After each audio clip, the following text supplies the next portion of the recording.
What's going on, everyone? Timothy, A Time in Refinement. This is ATIR podcast number 6. Christiana Taylor, thank you for coming on this evening.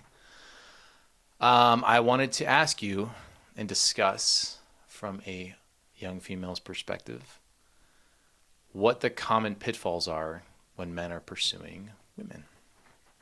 Well, thanks for having me. To dive right into it, I think that the biggest one that stands out to me in my experience is the lack of pursuit. I think a lot of times the culture leads us into just kind of asking people out before we even know them. We see the shiny package and we're intrigued, and maybe we do truly want to get to know them more, but it seems like there's no attempt at getting to know somebody before you ask them out. So as a woman, what stands out to me is when somebody does take the time to get to know me and decide, they've had enough time to decide if that's something that they want to sign up for.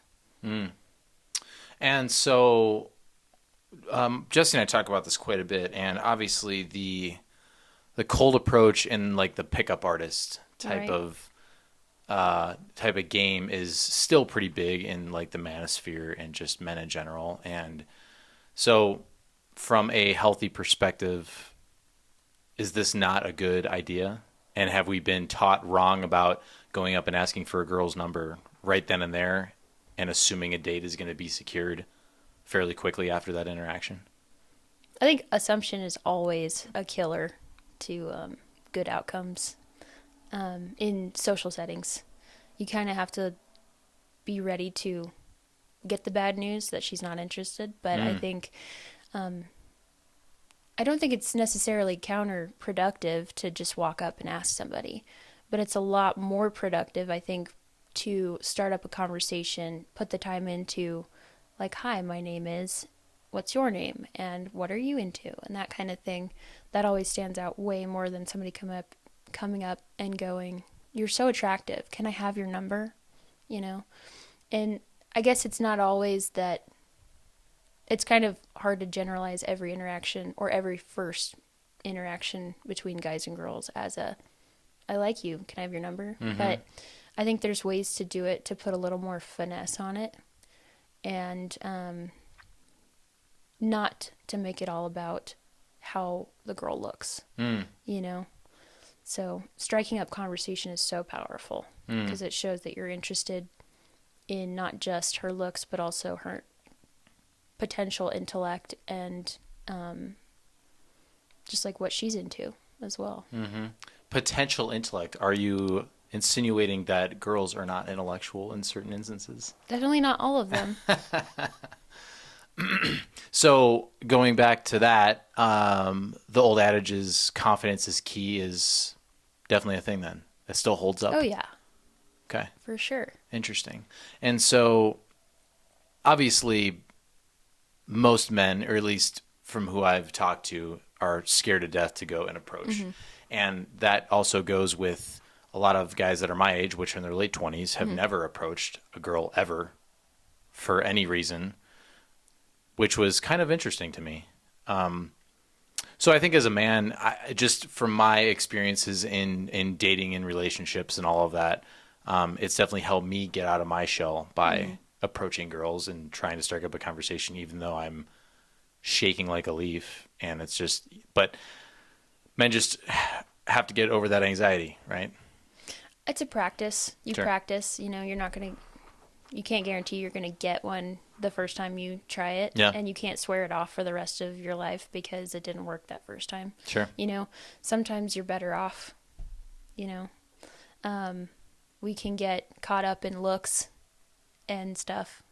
If we do rush through the conversation part, we can totally get sidetracked and think this is the most attractive person I've ever had the chance to talk to. We build people up in our heads, and that can distract us from like, okay, we're doing like rejection therapy basically Mm-hmm. right now. Yeah. And it's okay to be rejected because we're going to be rejected in a lot more areas than just this. Yeah. And you want the chaff to be weeded out. Yeah. Absolutely. And so, have you, as a younger woman, have you dropped the handkerchief? I'll put that in quotations. Have you ever done that? Do you think women should do that more? Because I do talk to a lot of girls that say men just don't approach me anymore, and they're just this and that. I'm tired of swiping on the dating apps, and I'm tired of meeting people at nightclubs and bars and all of these things. So, do you think women should drop the handkerchief? And if so, have you in your life and in your everyday life, I guess? I definitely think women need to start dropping the handkerchief a little more. I've been asked by women, like, how do I get him to notice me? And how do I get him to, think of me as a potential partner? Mm-hmm. And I tell them about the drop the handkerchief thing all the time. And I would suggest things like, tell him your car is not working right, or, come up with things. Find ways to fit a man into your life. Mm-hmm. Because we're always taught to be independent, and I don't need a man. And if you want a man, you should need a man. Sure. You have to make a space for him to where he feels like he fits. So, or that he can see and decide if he wants to fit there. So, a man feels a need to be useful, and not like in a material way or anything, but he has to feel like he's doing something within a relationship and accomplishing something.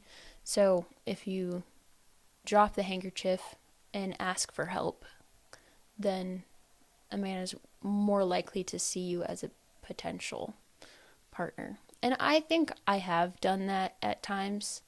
Not so much in meeting people, because I have never really been around a group of people that have gotten to know me to where I could drop the handkerchief, and maybe like I've never really had a crush like that, Mm-hmm. So more within the bounds of a relationship have I dropped the handkerchief, and maybe I needed a little more attention, and I would ask for it in a roundabout way. Sure. Yeah. And so, as a guy, I can say that we're pretty dumb when it comes to girls dropping hints. So, you mentioned seeing or saying my car's not starting, or Mm-hmm. I have to go run this errand and I can't, or something like that. Do you give someone more of a bone for that, or do you just say, well, he didn't pick up the hint, so I'm just going to move on?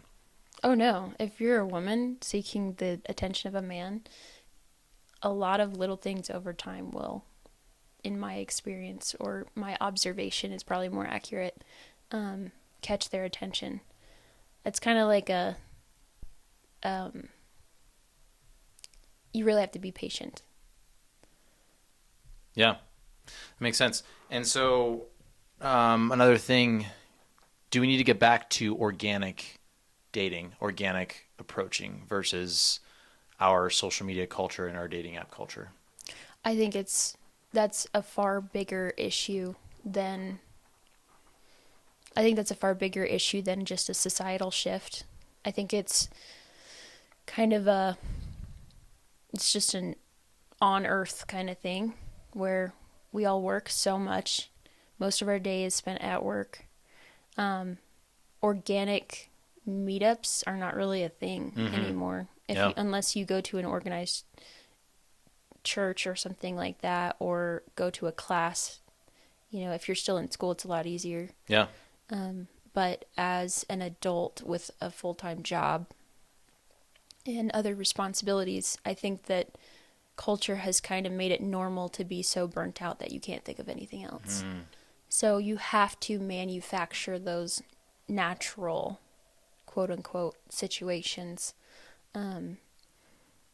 and make connections, platonic connections at first, and then kind of be brought into the bigger circles, I think. Platonic connections are hard. A lot of people don't have close friends, close friendships, let alone a friend circle. So, I mean, how have you kind of adapted to that? Like, what does that look like throughout your life? And if so, and whatever the answer is, has men that you've been attracted to had bigger circles friend groups, or were they more of a lone wolf type of thing and you were okay with that? I tend to be more of a lone wolf myself. Mm-hmm. And the people that I have gotten into relationships with typically have more friends than I do, and their friend groups tend to be work buddies. Right. So, having spent time around them, it was more, I would be introduced to their spouses, which were like 10 years older than me, Mm-hmm. or however that was. Yeah. The way that you know, the way that I think the dynamic tends to work better that way for me, at least. Mm-hmm. Yeah. So we keep these short, obviously. I know I mentioned that previously, but give me some real world advice to a guy and to my listeners, and just advice I can give to other gentlemen that are my age. What can we do to secure someone? I don't like to use the word higher value, but someone that we want to have a relationship with. Like, what can we do right now as men, without going too far over the top? There's like a wealth of possibilities for that question, but I should have known. I think that it's okay to be picky. I think it's a good thing. And like I mentioned earlier, like you really have to, when you are practicing rejection therapy, like it's important to understand that you're probably weeding out the people that wouldn't be compatible with you. Sure. But also, looks change. Life events happen and people can become bitter when they were once super sweet. I think having more flexibility on, or understanding for human error, failure, shortcomings, I think would be good for a lot of people. Yeah. I think that we are so focused on, finding an A-tier woman or man that we've built this image up in our head of exactly what that is, and nobody's going to meet that because it does evolve over time too. So Absolutely. what you're wanting is ever changing. Yep. And people are ever changing. What's the microscopic chance that something's actually going to meet up? You Yeah. choose to love someone. Yeah. And it grows. 100%. Which is why it's hard to say this, but you have to be genuine. You have to be real with who you choose to pursue. Right? Exactly. It's really easy to put on that facade and put on the perfect life and that persona. Right. Especially as men, when we're chasing her, if a girl is interested, she's putting on, a whole big show. Mm-hmm. She's got the makeup, she's got the hair done, got the dress on, all that stuff. So, yeah, absolutely. Appreciate you coming on. Thanks for having me. Thank you for the insight. This is absolutely fantastic. We'll definitely have you on again. Lots of things to discuss. The channel, you're technically the first person to be on here besides Jesse. So you can take a small little bow, a mental bow if you want. First guest. Yeah, absolutely. Thanks for the insight though. That's good stuff. And I think that's going to be super helpful, especially in the real world. So thanks again for tuning in, guys. This is Timothy of Time and Refinement. I love you guys. I appreciate you. Thank you for tuning in. Thank you for all the comments and subscribers. Super blessed again to be in front, and looking forward to the next episode. Keep on refining. Cheers.